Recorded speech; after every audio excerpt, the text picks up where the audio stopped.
Welcome to the 2016 Mid-Season Spotlight. Normally, we save enormous meta-changing updates for the preseason, but this year we're shaking things up. Our big goal for 2016 is to make every game of League feel unique, so we're putting on a halftime show to introduce big changes to mages, items, and the river's most monstrous inhabitants. It's time for some mid-season magic.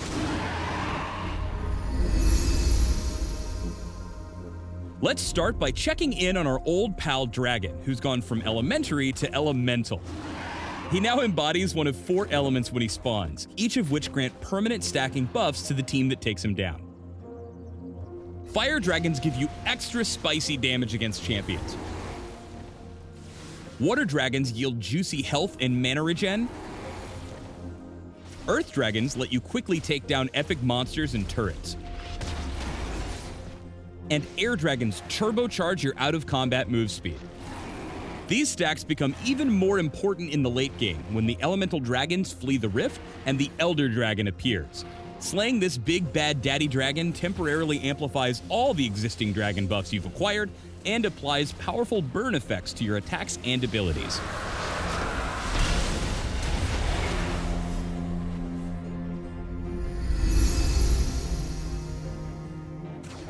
Meanwhile, on the other side of the river, our bug-eyed buddy, the Rift Herald, is also looking a little different these days. The big purple critter now spawns only once per game, but packs one hell of a buff inside that tough little shell. Crack open the Rift Herald and pick up the buff to become corrupted, granting extra dueling power whenever you're away from your allies.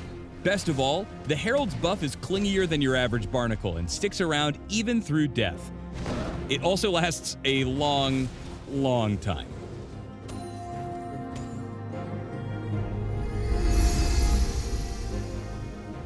Over a dozen spell slingers are getting some touch-ups in the mid-season update, but we're giving 6 wizardly warriors a serious makeover.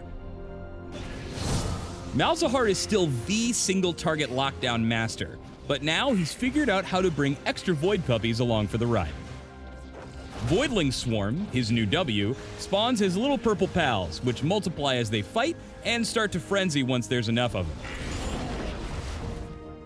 We're also gifting Malzahar with a new damage-reducing passive, so the Prophet of the Void can occasionally ignore big playmakers and slip right past the enemy front line.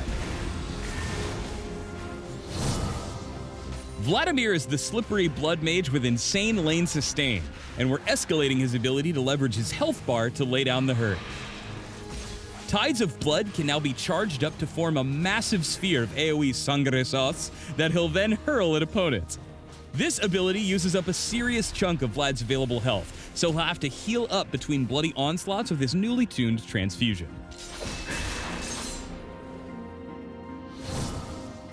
Zyra is the control mage with the greenest thumb in League, and her new passive lets her spread even more flora across the rift. Garden of Thorns causes seeds to periodically sprout around her, and casting spells, like her newly fertilized Deadly Spines, produces an army of deadly plants to surprise attackers. Brand's mid-season changes are about cranking up his ability to set the world on fire. Brand's passive, Blaze, now causes a massive area of effect detonation whenever he lands 3 spells on the same target. When enemies huddle together for safety, it's time for the Burning Vengeance to light them up and set off a chain reaction. When the enemy team is fleet of foot, Cassiopeia is the serpent with a solution. The Venomous Vixen's W, Miasma, now applies an entirely new type of debuff that we're calling Grounded. Enemies who are grounded are unable to flash, dash, or even take Thresh's Lantern. Cass's new passive grants her movement speed per level, but this doesn't stack with boots. In fact, she's not even allowed to buy boots in the shop. She can't wear them. How is she going to put them on? Vel'Koz is the tentacle geometrist to call when you need long-range magic damage. In addition to deconstructing enemies, the Eye of the Void's basic abilities now apply stacks of research to his opponents. This upgrades his Lifeform Disintegration Ray to deal 100% Grade A Void-approved true damage to all research targets.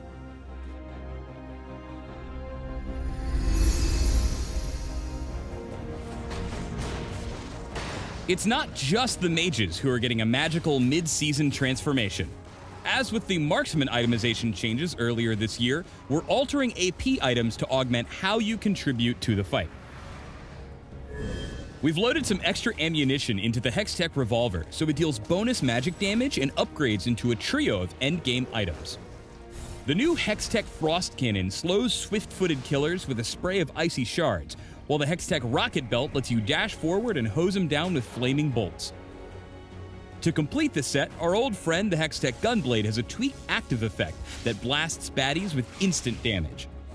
We're also making changes to familiar tools like Tear, Chalice, and Catalyst to alter the way champs utilize their mana pool. We'll save the full item breakdowns for the patch notes, but the idea is that high uptime utility champions will lean more heavily on mana regen, while heavy damage dealers will want to build a big stockpile of flat mana. This is just a high-level overview, and we'll need your feedback to help keep us headed in the right direction. Check out the 6.9 patch notes for a more complete list of the mid-season changes.